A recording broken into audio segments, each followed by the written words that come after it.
Now, after that previous lesson, which was pretty tough and pretty deep, and one that you will probably have to come back to, we are now going to get into the lesson called Be a Demanding Reader, which is also just as tough and just as deep.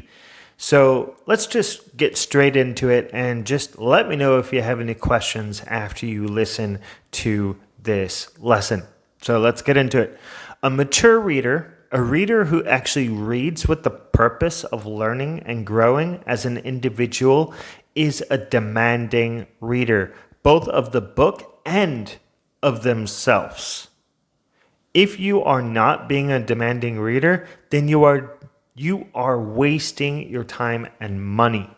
In order to be a demanding reader, you must always be careful which books you choose. In the lesson about how to choose a book so you don't waste your time and money, you learn a lot about this. But even more so in this lesson, I want to emphasize that no matter what you are reading, you're always striving to learn more and be the best person you can be. Be a demanding reader requires you to ask questions of yourself and of the author. Remember, your time is finite, so you want to make sure you make the best of it. Being a demanding reader means that you cannot be lazy when it comes to taking notes. You must do everything in your power to make every page of the book you're reading worthwhile. I know it sounds stressful to think of it like this, and I don't mean to sound so serious, but we really have to take reading nonfiction books seriously, because if we're spending 10 hours on a good-sized book, that's 10 hours of our life. That's like almost half a day, right? It could even be more if the book is bigger. So that's 10 hours that could be used for something else. But if it's a powerful book and we're being demanding about it, then that 10 hours is going to be totally worth your time.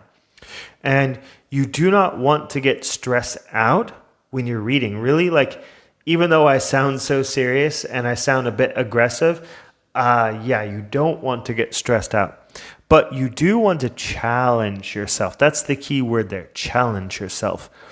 If you are a beginner and you're taking this course, this lesson may seem very overwhelming, but over time, it will become a whole lot easier. So trust me, with practice, you will get better. So don't give up right now.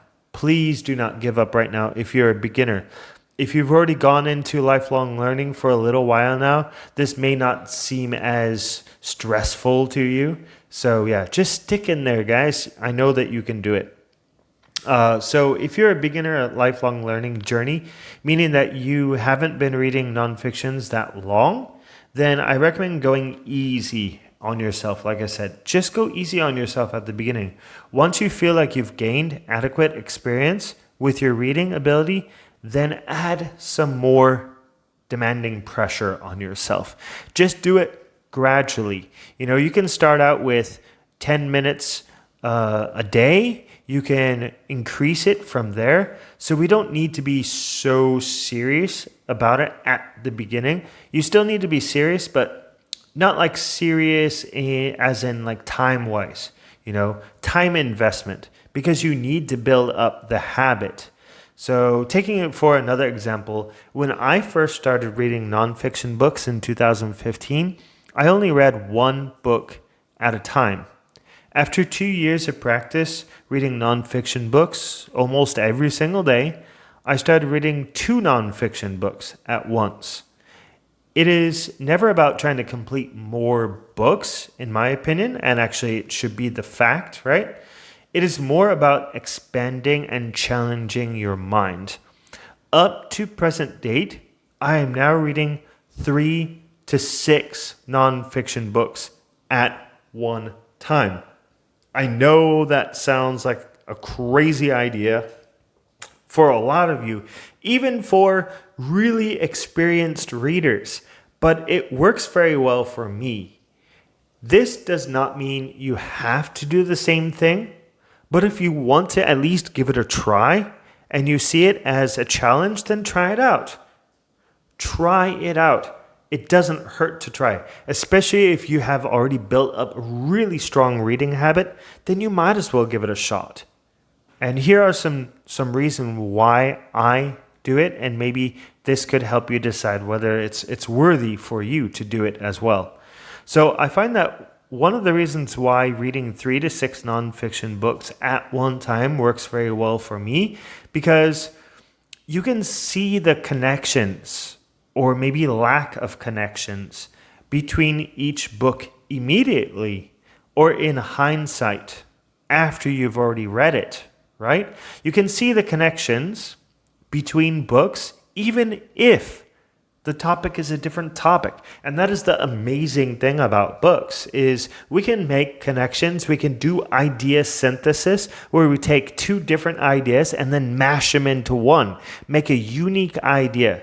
So that is why I read 3 to 6 nonfiction books at one time, because it gives me a better opportunity to make some idea synthesis, a better opportunity to see the connections. So I recommend trying it.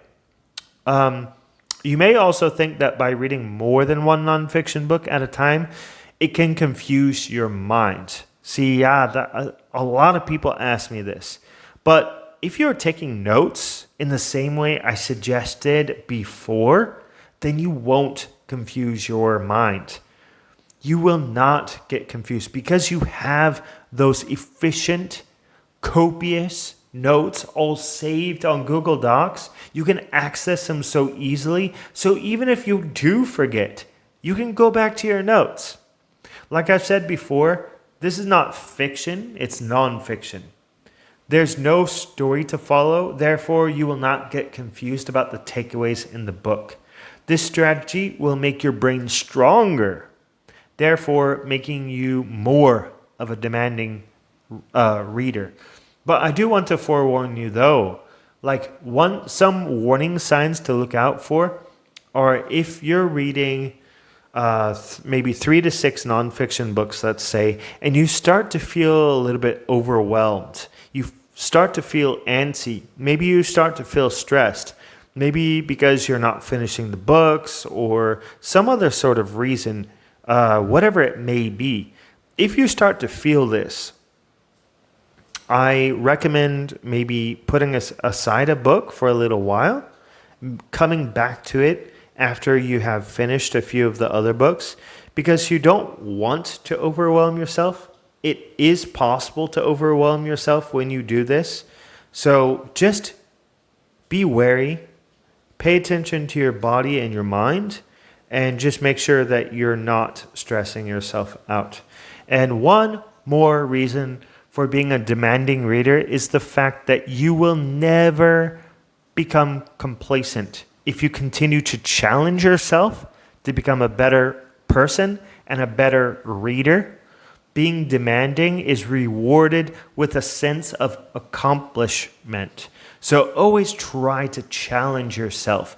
This is a very short lesson, but it is a very important lesson. Because you have this right mindset. If you have this mindset of being a demanding reader, then you will be one. And you will feel it. You will feel this accomplishment. So get out there, be a demanding reader. And if you have any questions about this, please email me at matt@bookmatic.com. Now, move on to the next lesson.